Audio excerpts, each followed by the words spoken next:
Anyway, it's time now to move over to Olamide. She'll be talking about what's trending now. And Olamide, good morning. It's good to see you. Good morning, guys. How are you doing today? Very well, thank you. Bright and early, doing your civic duty. How are you both doing? Yeah, very well. What's trending now? I have some good stories for you today. I'll jump right in. Take it away. Our first story is nothing short of ironic. Nigerians are buzzing with questions after the EFCC announced the dismissal of 27 officers over alleged fraud and misconduct in 2024. Now, while this move was described as a step towards maintaining the Commission's integrity, many are demanding more transparency. Who are these officers? Where's the proof? People are asking, with some even requesting photos and details of the dismissed staff. Others are curious if the action stops at dismissal or if these individuals will face prosecution. For now, Nigerians are waiting to see if the EFCC will answer their calls for clarity. Let's hear from social media. One tweeter said, the EFCC's decision to dismiss 27 officers is commendable, but Nigerians deserve full transparency. I agree. The Commission should publish the names of these dismissed officers to ensure accountability. Without this, the fight against corruption within the EFCC itself. Now, I completely agree. This story is very ironic because these staff that were dismissed, they violated the core ethics and the core mandate of the EFCC. I mean, why should people of the citizenry, when they commit fraud, be paraded and plastered on social media, and yet the staff of EFCC who do the same thing are protected? This does not foster public confidence at all, and I think it actually undermines EFCC's credibility. I actually find this story quite comical and ironic because post their names. We'll take some more tweets. One user said, put placard on them with their names and offenses as done with fraudsters. They are worse than Yahoo boys. Ooh, did he lie though? We'll take another tweet now. Another user said, I concur. Nigerians need to know these dismissed personnel so as not to do any form of transaction with them. Very, very true. Our next story is more positive. Jane Poku-Agyemang becomes Ghana's first female vice president. Ghana made history yesterday as Professor Jane Nana Poku-Agyemang was sworn in as the country's first female vice president alongside President John Dramani Mahama. Now, the ceremony held at Independence Square in Accra, led by Chief Justice Gertrude Tokomo, marked a pivotal moment for gender equality in Ghana, girl power.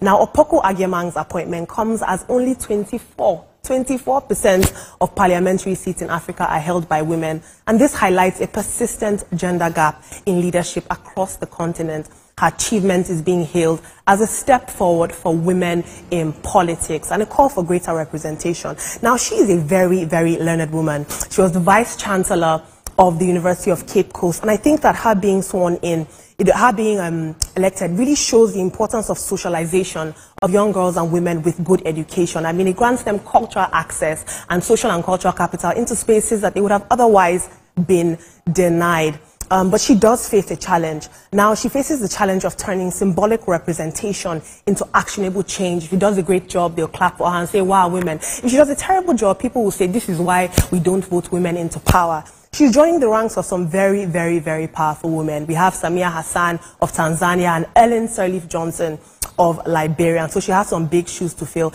Ghana has a lot of unemployment rates with women, and so it's good to know that now women have an advocate for their cause. And the world is watching. Girl power all the way. We'll take some tweets. Stunning woman, I must say.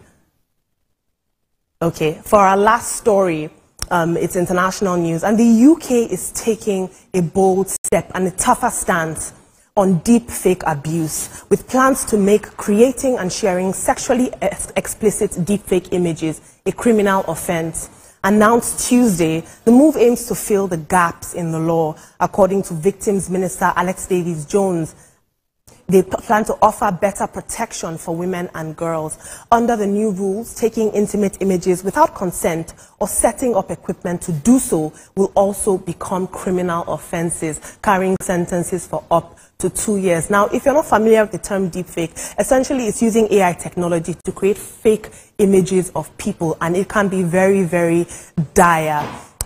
This sends, the UK passing this bill into law sends a very strong message to young girls and women that they are not only protected in the real world, but they're also protected in the digital world and in the digital age. The technology right now is mostly being used for sexually explicit content. 96% of the images created that are fake are actually sexually explicit. So this is very, very dangerous. But the technology can also be used for much more, a plethora of other crimes, such as political impersonation, cyberbullying, harassment, and identity theft. So it has very, very dire consequences. And I love the fact that the UK is reinforcing that consent is important. No means no. In real life, and in the digital world. We'll take some tweets.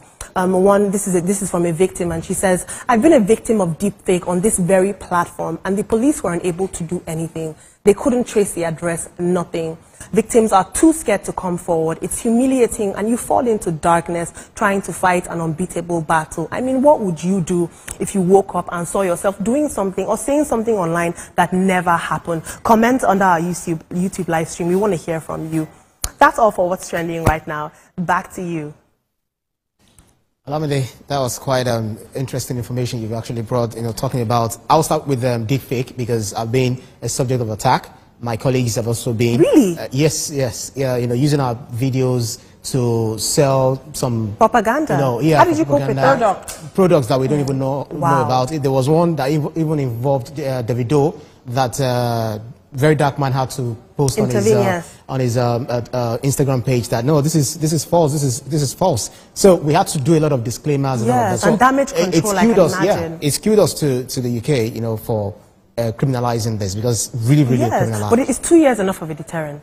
You say what? Is 2 years enough of a deterrent for almost ruining somebody's life? 2 years is enough to teach a lesson to anyone who is found culpable.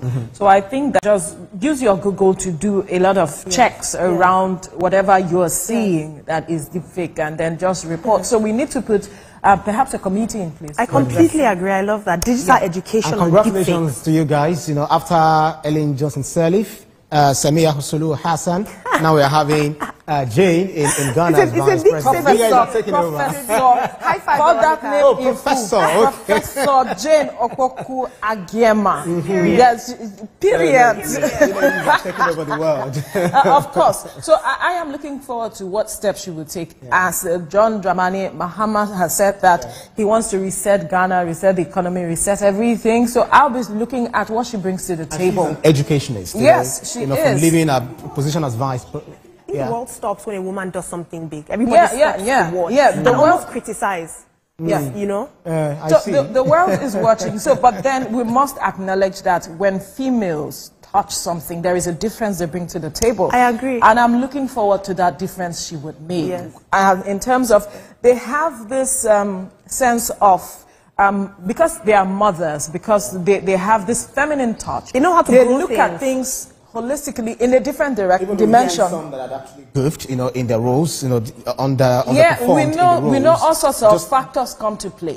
Now, if she gets the right support, she will work well. She will. That's right. I believe so. So support is key. If she has the support of the vice president, even though the office of the vice is not really as powerful, you can't make as much changes, but then I believe that the president having had, because this is not the first time in 2020 when he contested. She ran with the president. When she had to go back to the classroom. So she went back to the classroom and resigned in August 2024. Tell them, Victoria, tell them. Girl power all the way. She renamed me in Victoria. No. Rechristened me.